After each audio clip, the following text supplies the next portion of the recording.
Hey guys, it's Kelsey. I'm back with another scrapbooking process video. This is for the Stamp With Me hop, so I will be stamping on this layout. I'm starting out by pulling in this Heidi Swap paper pad. I forgot the name of it, but I have it stuck with my Felicity Jane goodies just because I feel like a lot of the colors and the patterns are very complementary to Felicity Jane products, and I'm trying to dig more into my stash. I do have a couple partial kits of Felicity Jane, but I've really been trying to focus on scraps of my Felicity Jane kits left over from old How to Kill a Kit with Styles, or maybe little bits and pieces from FJ that don't really go with any other products that I've bought from them. Either their paper products were already sold out for that collection, but I like the ephemera and stuff like that. So you'll see that over the course of this month, me pulling in little bits and pieces.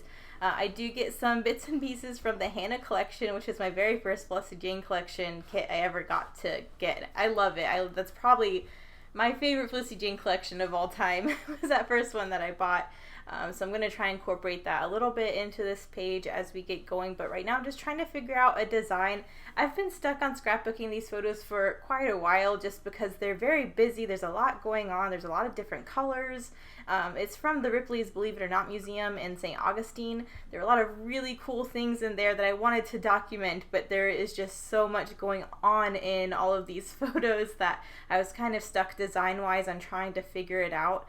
So I started by pulling in a scrap of this green plaid, a nice tone-on-tone pink background, and another kind of lighter green tone-on-tone paper. And I'm just trying to do some big chunks of these kind of monochromatic papers. I was hoping that it would give you enough interest with there being a pattern, but it still not be super busy with it being tone-on-tone. Because I know your eye already really doesn't know what to do when you see all of these photos. So I want to keep the design and the paper selection kind of simple.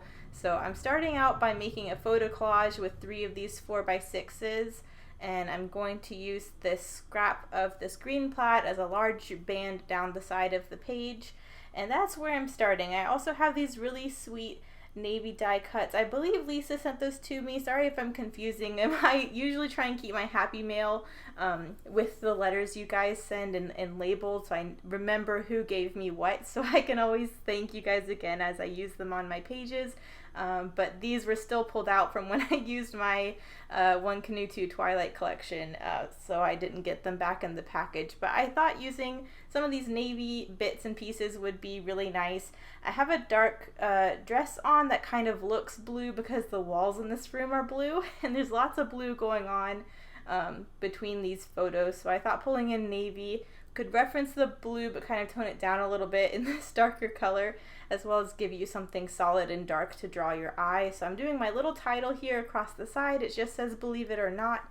I believe I have another page from this event that I called Ripley's, so kind of like that on this page it says Believe It or Not. And then I'm just pulling in one of these really cool doilies to the upper left hand side to be a base for a cluster.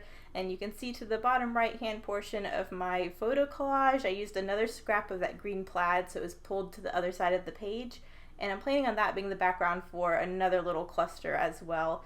And I like this right off the bat because I have this kind of diagonal design. I'm planning on there being 2 clusters on opposite corners of the page, and I feel like that frames this big collage really nicely. I did get stuck for a little bit, so I'm going to pull out my Felicity Jane Hannah collection. You can see I only have itty bitty bits left of that, but I cannot make myself throw it away. And there's a couple bits that have this really nice doodly floral on them, so I thought I might as well try and get those used up. There's also a blue label that I don't end up using, but I'm really trying to use anything I can from this collection because anything I get out of my stash is a win. So I'm thinking I'm going to use these doodly florals because I really like that floral stamp that came with this collection, and I'm planning on using that stamp to heat emboss one of these little mason jars as one of my focal points in a cluster. So that was my plan. I knew if I was going to pull in this big floral on this mason jar, it might be nice to have that floral represented in the ephemera as well.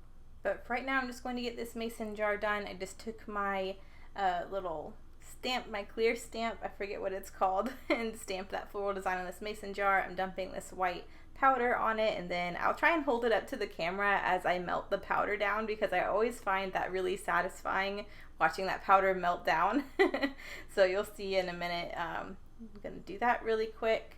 And I think my light goes off here for a second because I pulled the light cord out when I was using the heat gun. Anyways, I'm going to melt that down really quick. I think that's a nice focal point. I really like how it brings that design to the forefront, so it kind of makes sense that I have this little random floral in other areas of the page. But the navy, and I've said this before, I love these navy mason jars, but I definitely want to pile things on top of it because I feel like they're a good base for a design, but kind of plain as is. So stamping kind of helped a little bit. I also decided to use the little mason jar in the opposite corner, and so I wanted to heat emboss a little bit on that as well. So I just took 2 of these little heart stamps. Those are from the Harper collection, I believe. And I'm going to heat and emboss both of those as well in the bottom corner. And I think that looks really cute too. I really liked how that brings the stamp and the heat emboss into both clusters as well. So it's just not on the big mason jar. That kind of stamping turned out a little messy, so I'm just going to try and clean off some of this powder before I melt it down. It still ends up a little messy, but I'm fine with that. And then after I melt this down, I just need to kind of think of finishing touches. I don't need to say too much. It's kind of self-explanatory in the photos. This one photo here of me, you can read the text. I actually saved this from Snapchat, I think it was. It just says, "Holy smokes, can I take this mirror home?" Because it was one of those mirrors that makes you look really skinny, and it was really nice. So I took a little selfie of me in that mirror. In that same room, you can see Marcus standing next to Mr. Wadlow, and he is one of the tallest men in America. I don't know if that's ever or just currently. But yeah, as you can see, he's like 9 foot something. So Marcus is pretty tall. He's like 6'3". I mean, not tall, but, you know, taller than me, decent height. And he just looks like a tiny little child next to this other man. So I definitely wanted to scrapbook that because that was really cool to see. And then there was also a lion that Marcus was pretending was biting his arm, so I wanted to record that too because that was another kind of cool thing we got to see. But you can see everything, like what it is in the photo, so I don't really feel compelled to do journaling or anything. It's kind of self-explanatory. I thought I was done here, and then you can see me going back through my Hannah collection and pulling in some die cuts.